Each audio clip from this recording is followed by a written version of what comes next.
So if you've ever had a concern that your sales team aren't necessarily maximizing the value of the sales they close, there is a feature within Dynamics 365 for sales that can help. It's called product relationships, and that's what we're going to walk through in this video. Now, I guess the problem is that we're often really keen to make the sale, but we don't necessarily think through the full portfolio of products and services that we might offer to the client. Now, the power of that sort of upselling and cross-selling has been proven over the years, and perhaps one of the key pioneers of it was McDonald's. So back in the 1970s, they came up with the strategy of making sure that when you placed an order, then you were asked if you wanted fries with that. Now, the impact of that was that it increased the average order value by an estimated 15 to 20%, which is huge. Now, if you can have that same sort of impact on your own business, it can have a really big impact on overall revenue. So let's go into the system and I'll show you what I mean by product relationships. Now,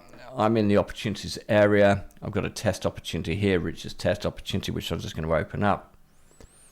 I'm in the summary area, but if I go to the products tab, you can see I've got one product listed against this test opportunity.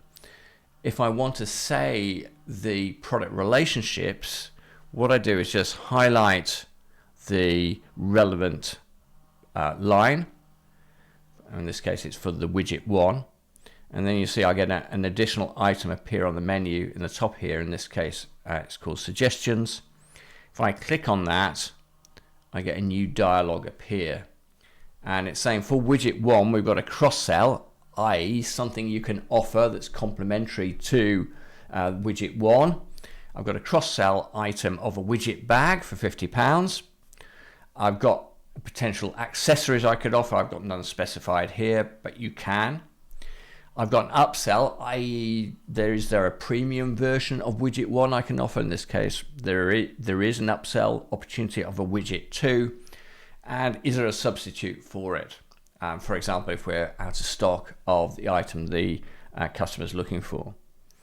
So that's how that appears within products, but also get the same within quotes. So if I go to quotes and open up a quote, you can see I've got products listed against quotes. If I just highlight one of those, click on the 3 dots in the menu, you can see I also get suggestions appear, and I get exactly the same form come up when I click that. So that's how it appears in the front end to the salesperson. In terms of setting this up in the back end, and this is a sort of security controlled capability, so it's not something that everybody can do.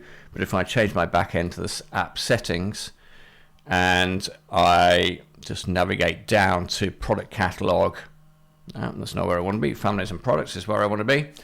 And I can see I've got all my products listed in here. If I wanted to go into one of these products, I can do so.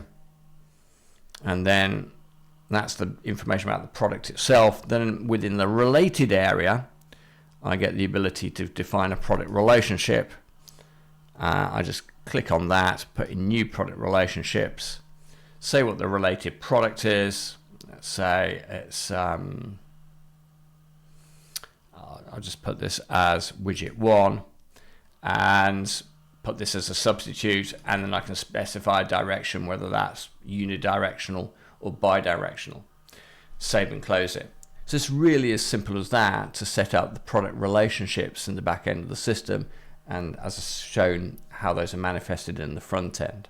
So it's potentially really quite a powerful feature from a salesperson's perspective, particularly if they're new to the business, particularly if they're unfamiliar with the full set of products and services, or you've got a really extensive set of products and services. It can be really helpful in prompting them to broaden the range of products and services that they offer to the customer.